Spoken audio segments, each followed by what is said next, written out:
네, 대통령님 안녕하세요. 채널의 이동 기자입니다.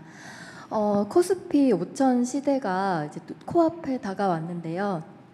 대통령님 공약이시기도 했고 한데 코스피가 이제 많이 상승하면서 국민연금 고갈 시기도 늦춰질 거란 전망이 나오고 있습니다. 그런데 당정에서는 지금 퇴직연금 기금화도 좀 논의하고 있는 걸로 알려져 있는데요. 여기에 대한 대통령님 어떻게 생각하시는지 궁금합니다. 퇴직연금 기금화 문제는 이게 뭐 주가와 관계 지으면 또 오해가 발생하니까요. 그렇게 얘기할 필요는 없을 것 같아요. 지금 뭐 대한민국뿐만 아니라 전 세계적 현상이긴 한데 이 가짜 뉴스가 사회 혼란을 부추기고 갈등을 격화시키는 요소가 있습니다. 제가 말씀드린 것처럼 여기저기 얘기를 많이 듣고 보는 편인데 이런 얘기도 있더군요.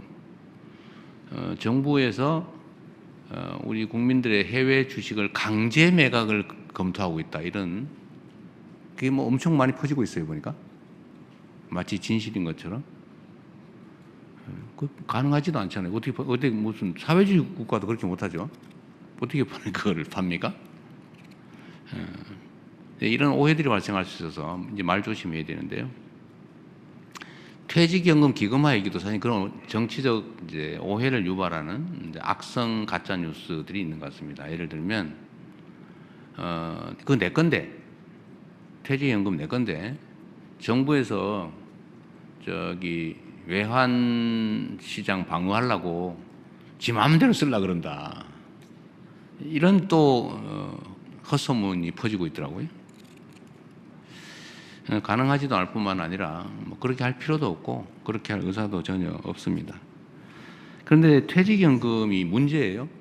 어떤 문제냐면 보통 기금들의 연 수익률은 7, 8% 정도 됩니다. 물론 지금은 뭐 주가가 상승해가지고 20%를 넘고 뭐 이런 그 국민연금 고갈링은 연도가 수십 년이 막 늘어나고 이렇게 됐죠. 한 2, 300조 정도 아마 기금이 늘어났을 거예요. 그런데 이런 특별한 시기, 특별한 계기 말고도 보통 통상적으로 한 7, 8%가 됩니다. 뭐 모자랄 수도 있고 더 남을 수도 있겠죠. 근데 이 퇴직연금의 수익률은 1%대예요. 제가 알기로는 은행 이자 수준도 잘 못 되는 걸로 알고 있습니다. 운영이 잘 안 되는 거예요. 그럼 계속 방치할 거냐? 사회적으로도 보면 중요한 자산이죠. 엄청난 규모의 자산입니다. 근데 개인으로 봐서도 중요한 노후 자산인데, 노후 대비 자산인데, 이런 식으로 사실은 물가보다도 수익률이 낮으면 손해보는 거잖아요. 이렇게 놔두는 게 과연 개인에게도 바람직하냐.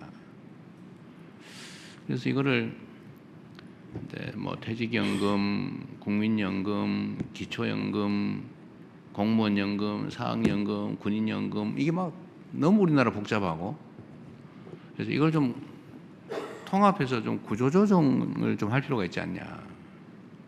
그중에 퇴직연금도 뭔가 대책을 세워야 되는 거 아니냐. 이런 논의가 학계에서도 있고 당연히 국민의 삶을 걱정하는 정치권에서도 있죠. 뭐 저도 당연히 고민하죠. 이게 우리 노동자들의 매우 중요한 노후 대비 자산인데 이런 식으로 버려지다시피 놔두는 게 바람직하냐. 근데 그럼 어떻게 할 거냐는 한번 논의를 해봐야죠. 그걸 뭐 기금화할지, 뭐 당사자가 싫다면 못하는 거 아니겠어요? 또 기금화한 다음에 또 어떻게 운영할 건지. 운영하면 그러면 지금 방치하는 것보다는 더 낫다는 보장이 있는 건지 이런 걸 충분히 논의를 해야 되겠죠. 아직은 좀 섣부르긴 하네요. 근데 뭔가 대책이 있어야 되는 건 맞다. 그 중에 기금화도 그 생각할 수 있는 대안 중에 하나인데 혹이라도 오해는 하지 마시라. 원하지 않으면 하지 않을 것이고 더 나쁘게 만들지는 않을 것이고 불합리하게 해서 욕먹을 일 절대 안 한다. 그러지 않습니까? 네. 근데 지금은 뭐 그런 정도 같습니다.